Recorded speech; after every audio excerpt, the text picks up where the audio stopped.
আসসালামু আলাইকুম। তো আজকে নতুন একটি ভিডিও নিয়ে আসলাম। তো আজকের এই ভিডিওতে আমি দেখাবো আপনারা কিভাবে আনলিমিটেড জিমেইল অ্যাকাউন্ট ক্রিয়েট করবেন। তো আনলিমিটেড জিমেইল অ্যাকাউন্ট ক্রিয়েট করার জন্য আপনাদের অবশ্যই নাম্বারের প্রয়োজন হবে।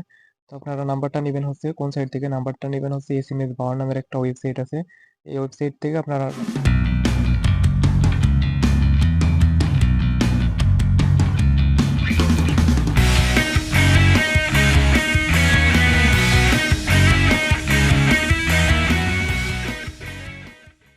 নাম্বারগুলা নিতে পারেন। তো আমি এই ওয়েবসাইট থেকে আমি বেশ কয়েকটা নাম্বার নিয়ে আপনাদের দেখাচ্ছি। তো আমি এখানে গুগলে সিলেক্ট করব, যেহেতু আমি এখান থেকে জিমেইলটা ক্রিয়েট করব।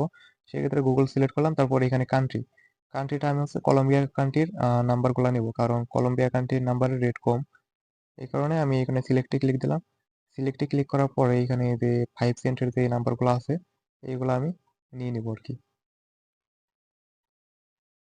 যাই হোক, এগুলো আমি বেশ কয়েকটা ক্লিক দিলাম, এই নাম্বারগুলো চলে আসবে।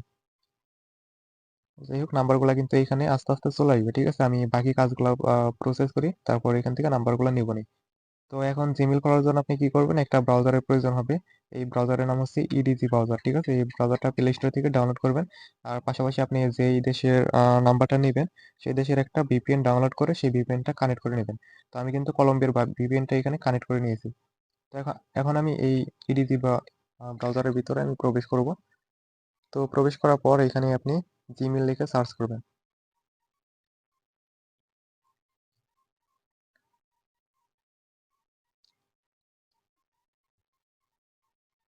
তারপর এখানে একটা ক্লিক দিবেন উপরে। তো এখানে ক্লিক করার পর আপনি ক্রিয়েট অ্যাকাউন্টের উপর একটা ক্লিক করবেন। ক্রিয়েট অ্যাকাউন্টে ক্লিক করার পর এখানে আপনি নাম দিয়ে দিবেন। তো আমি নাম দিয়ে এখানে নেক্সটে ক্লিক করে দেবো। তো এই ব্রাউজারের মাধ্যমে যদি আপনারা জিমেইল ক্রিয়েট করতে চান সেক্ষেত্রে আপনার নাম্বার অপশনটা শো করবে। অন্যান্য ব্রাউজারে কিন্তু আপনার নাম্বার অপশন শো করে না, নাম্বার দেওয়ার অপশনটা আসে না। তো এই ব্রাউজারের মাধ্যমে সবাই জিমেইল ক্রিয়েট করার চেষ্টা করবেন। আর ভিডিওর শেষে আমি কিছু গুরুত্বপূর্ণ কথা বলে দেবো, তো ভিডিওটি সম্পূর্ণ দেখতে থাকুন।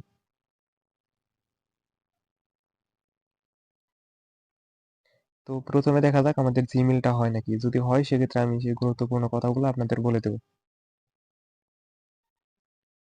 তো আমি এখানে পাসওয়ার্ড দিয়ে দিলাম। পাসওয়ার্ড দেওয়ার পরে এখানে নেক্সটে ক্লিক করে দেখবো আমাদের নাম্বার অপশনটা আসে নাকি। দেখেন আমাদের নাম্বার অপশন কিন্তু চলে এসেছে। ঠিক আছে, এখন আমরা সেই ওয়েবসাইট থেকে আমরা নাম্বারটা নিয়ে আসবো। দেখি আমাদের এখানে কোনো নাম্বার দিছে নাকি। তো এখানে কিন্তু এখনো পর্যন্ত কোনো নাম্বার শো করে নাই। ঠিক আছে, মানে আমাদের এখনো নাম্বারটা আসে নাই।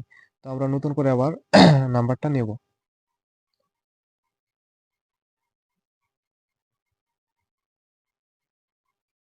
তো আমাদের নাম্বারগুলো কিন্তু চলে এসেছে। ঠিক আছে, এখানে অনেকগুলা নাম্বার দিছে দেখেন।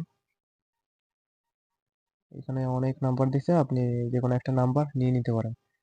তা আমি এই নাম্বারটা নিয়ে নিচ্ছি লাস্টে 714। ঠিক আছে, এই নাম্বারটা আমি কপি করব। নাম্বারটা কপি করার পরে এখানে আমি নাম্বারটা দিয়ে দেবো। দিয়ে নেক্সটে ক্লিক করবো, দেখি আমাদের ওটিপি সেন্ড হয় নাকি। আর সেন্ড হইলে সেই ওটিপি, তো আমাদের ওটিপি কিন্তু এটা সেন্ড হয়ে গেছে। তো এখন দেখি আমাদের ওটিপিটা রিসিভ হয় কিনা। তো লাস্টে 714 এই নাম্বারে কিন্তু ওটিপিটা এখানে চলে আসবে। দেখি এখানে হয়তো একটু সময় লাগতে পারে। দেখেন ওটিপি কিন্তু চলে আসছে এখানে। তো আমরা এটা কপি করব। কপি করার পর আমরা এই ওটিপি অপশনে এটা বসিয়ে দেবো। তো এটা কিন্তু আমাদের জিমেইল খোলাটা হয়ে গেল। তো এখানে আপনি চাইলে রিকভারি মেইলটা অ্যাড করে দিতে পারেন, আবার চাইলে নাও দিতে পারেন। তো আমি এটা স্কিপ করে দেবো। তো এভাবেই মূলত আপনারা জিমেইল গুলা ক্রিয়েট করতে পারবেন। কিন্তু এখানে গুরুত্বপূর্ণ কথাটা হলো, এখানে যে সিস্টেম আমি দেখাইলাম এই সিস্টেমে যদি আপনি জিমেইলটা ক্রিয়েট করেন সেক্ষেত্রে কিন্তু বর্তমানে জিমেইল গুলো টিকতেছে না, মানে নষ্ট হয়ে যাচ্ছে। ঠিক আছে, তো এই বিষয়গুলো আপনারা মাথায় রেখে এখানে জিমেইলের কাজগুলো করবেন, যেহেতু এখানে আপনার মানে নাম্বার গুলা নিতে হবে। সেক্ষেত্রে আপনার এগুলা জেনে রাখা ভালো আর কি। দেখেন আমি জিমেইলটা ক্রিয়েট করার সাথে সাথে কিন্তু এই জিমেইলটা ভেরিফাই দ্যাটস ইউতে চলে গেল। ঠিক আছে, মানে ভেরিফাইতে চলে গেছে। তো এটা ভেরিফাই মানে করলেও পরে আবার আবার ভেরিফাই যাবে, এরকম একটা সমস্যা। তো আমি মনে করি এই সাইট থেকে আপনারা আপনাদের জিমেইল গুলা না ক্রিয়েট করাটাই ভালো। ঠিক আছে, কারণ এইসব জিমেইল ক্রিয়েট করলে আপনার নিজেরই লস হবে। এই জিমেইল গুলা কোথাও বিক্রি করতে পারবে না, যেখানে আপনি সাবমিট দিবেন সেখান থেকে রিজেক্ট করে দেবে। ঠিক আছে, কারণ তারা এইসব জিমেইল তো ইউজ করতে পারবে না। তো এটাই ছিল আজকের ভিডিও। তো ভিডিওটি ভালো লাগলে অবশ্যই লাইক কমেন্ট সাবস্ক্রাইব করবেন। ধন্যবাদ।